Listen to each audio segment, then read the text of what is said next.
What's up, everybody? It is Thursday, March 20th, and we're going to be going over the NBA slate for tonight. We have a nice little five-gamer for you all. I know I don't post a ton of videos here on YouTube. I'm going to try to be more consistent moving forwards. I just need to be able to find the time in the day to be able to make these videos and get them posted for you all and everything too. So hopefully I can start doing this for you guys, get a nice routine going, and I can get these up and to you pretty quickly every single day. So we're going to run through the slate for tonight. We're going to do a quick slate overview over on RotoWire just to take a look at the injury report for the teams tonight. 5 games. We got Brooklyn and Indiana, the Knicks against the Hornets, the Raptors against the Warriors, Bulls against the Kings, and the Bucks against the Lakers. We'll just take a look at the injury reports. So for the Nets, Cam Johnson's still going to be out. The Pacers, Halliburton looks like he's questionable for tonight. The Knicks, they're still without Jalen Brunson. They are on the second leg of a back-to-back, so we will see if they do have anyone else randomly ruled out. Charlotte looks like they're actually going to be fairly healthy tonight. It looks like Ball and Bridges are both going to play, which is pretty good for them. Toronto, still a bit of a mess. No Barrett, no Grady Dick, no Ingram, no Walter, but you might be able to find some value there. Warriors, looks like they're finally fully healthy again with Podziemski back. The Bulls, obviously, Ayo Dosemu's out for the year, but Lonzo Ball is likely going to be out tonight as well. Sacramento Kings, a little tough to read with Levine potentially being out. Sabonis is out, so we'll wait and see on them and see what we could find. The Bucks look like they're fully healthy. Obviously, Portis is still suspended, but there is some value in the Bucks I like tonight. And the Lakers, obviously no LeBron James and no Rui, but it's the same rotation they've had the last few games. So, like I said, nice little 5-gamer tonight. I'm probably going to stay away from Sacramento. Probably going to stay away from Toronto, too, on a personal level. But the rest of the slate seems pretty good.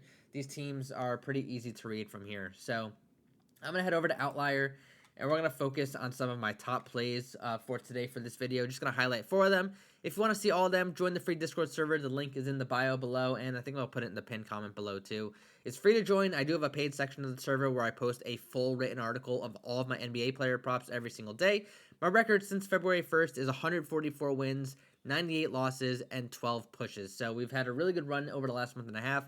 I haven't gone back and tracked the results in like January, December, November. So if I find some time, I will. I'm sure the results are probably the same. I just need to have the time to actually go back and track them all. So while I do that, let's find the plays for today. So the first one I'm going to focus on is Kobe White over 26.5 points and rebounds. We still have no Lonzo Ball for tonight, so we'll mark him out. No Ayo Dosunmu for the season, we'll mark him out as well. And in 10 games without both of them this season, he has gone over 8 times. He's averaging 32.4 points and rebounds per game. He also hasn't gone below 24, which means he has a pretty good floor here. And if anyone else gets ruled out tonight, say like Giddey or one of these other guys gets ruled out, it only boosts his usage in general here. So if you scroll down to the minutes, you see he's consistent, 34, 35 plus minutes per game. So really good role for Kobe White tonight. So this points plus rebounds over 26.5 is my play number 1 for the slate today. Next, we're going to head over to another play here. We're going to go over to the first game of the night. We'll go with Miles McBride, under 23 PRA. Now, the Knicks are without Brunson tonight. They're also on a back-to-back, so this one does scare me a little bit, especially if like Karl Anthony Towns or someone random gets ruled out. It might hurt this line a bit, so just be wary when you're taking this one. But basically, in 6 games without Brunson this season, I have to go filter this again. So 6 games without Brunson this season, and Knicks are on a back-to-back, obviously. Deuce has gone under in 4 out of 6 games.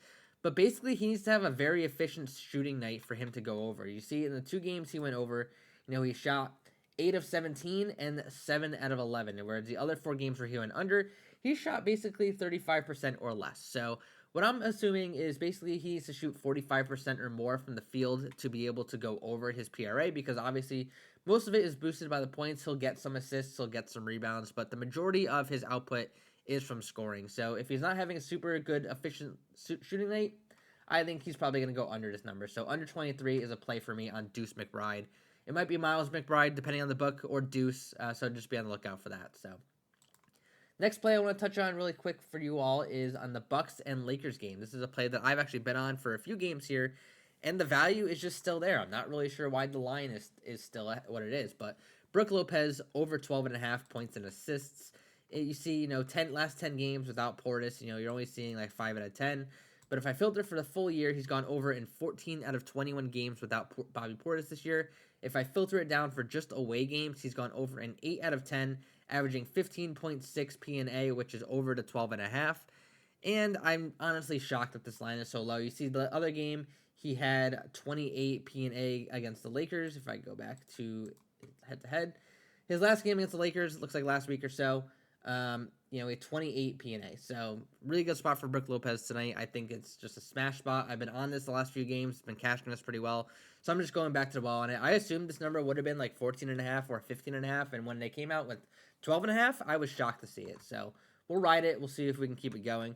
And the last play, I love my first half points props. I've been on them the entire season, with guys like Trae Young, guys like Cade Cunningham, Kristaps Porzingis. LaMelo Ball has been cashing us a good amount lately too. So if I go the full year, he's only gone under in 26 out of 44 games, but we have to filter it down a bit. So if we filter it for games without Brandon Miller, that goes to 17 out of 24 games without Brandon Miller. So including looks like, 11 out of his last 12 or so.